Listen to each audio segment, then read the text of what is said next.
लोकसभा आत्ताच झाल्या, विधानसभेला अजून 2-3 महिने उरलेले आहेत। यात महाविकास आघाडी जागा वाटपाच्या तयारीला सुद्धा लागलाय। इथे महायुती सुद्धा काही मागे नाही। लोकसभा निवडणुकीच्या निकालात कमी जागा मिळाल्या असल्या तरी महायुतीत विधानसभेच्या जागांबाबत रस्सीखेच दिसते। शिवसेनेने स्ट्राइक रेटचा हवाला दिलाय, तर एनसीपी ही 90 जागा मागण्याच्या विचारात आहे।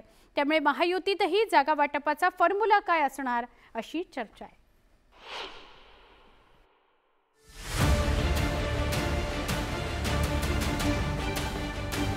लोकसभा निवडणुकीचा निकाल लागताच राज्यात विधानसभा निवडणुकांचे पडघम वाजायला लागले। 2 महिन्यात विधानसभा निवडणुकीची आचारसंहिता लागू होऊ शकते आणि त्यामुळेच राजकीय पक्षांनी आत्तापासूनच जागा वाटपाकरता बाह्य सरसावायला सुरुवात केली आहे। महायुतीत भाजप आणि शिवसेना तसंच एनसीपी हे 3 प्रमुख घटक पक्ष आहेत। त्यातील शिवसेनेने स्ट्राइक रेट जास्त असल्याने जास्त जागांकरता तगादा लावलाय। स्ट्राइक रेट आमचा चांगला आहे, फॅक्ट आहे, पण भाजप एक मोठा पक्ष आहे, राज्यात पण मोठा पक्ष आहे, देशात पण मोठा पक्ष आहे। पण दुसरा असं सत्य आहे की एकनाथ शिंदे साहेब आमचे नेते महाराष्ट्राचे मुख्यमंत्री आहे, तो पण एक सत्य आहे।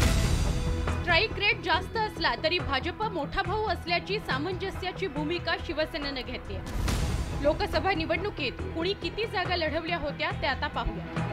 भाजपने सगळ्यात जास्त 28 जागा लढवून 9 मतदारसंघात विजय मिळवला होता, तर शिवसेनेने 15 जागा लढवून 7 मतदारसंघांमध्ये विजय मिळवला होता।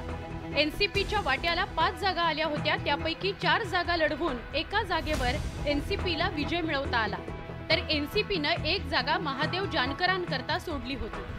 लोकसभा निवडणुकीत अवघी 1 जागा जिंकणाऱ्या राष्ट्रवादी काँग्रेसने 90 जागांवर लढण्याचा मनसुबा जाहीर केलाय।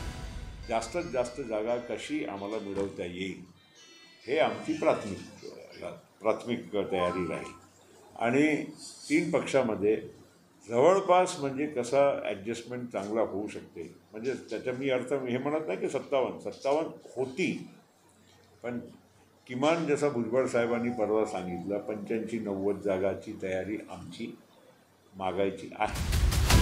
महायुतीतील घटक पक्षांनी स्ट्राइक रेटचा हवाला देऊन आणि जुना पक्ष असल्याचं सांगून जास्त जागांची मागणी केली।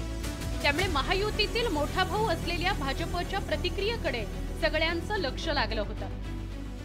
महाविकास आघाडीमध्ये मतभेद होते, मग ते सांगली जागा असो, भिवंडी जागा असो किंवा अन्य कोणती जागा, त्यामुळे ज्यांच्यामध्ये स्वतःमध्ये मतभेद आहे त्यांनी दुसऱ्यांच्याबद्दल बोलावं हा मोठा विनोद आहे। पहिल्यांदा महाविकास आघाडीतलं तुम्ही जागा वाटपाचं बघा, प्रत्येकजण तिथे मुख्यमंत्रीपदासाठी गुडघ्याला बाशिंग लावून बसला आहे आणि महाविकास आघाडीतली ही अवस्था पहिल्यांदा सुधारण्याचा प्रयत्न करा, नंतर महायुतीच्या जागा वाटपाबद्दल बोला।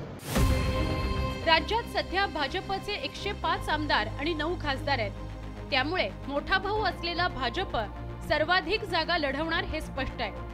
जागा वाटपाची चर्चा होईल तेव्हा स्ट्राइक रेटचा मुद्दा विचारात घेता कोणता फॉर्म्युला वापरला जाईल हा मोठा मुद्दा असेल यात शंका नाही। Bureau report, news 18 Lokmat.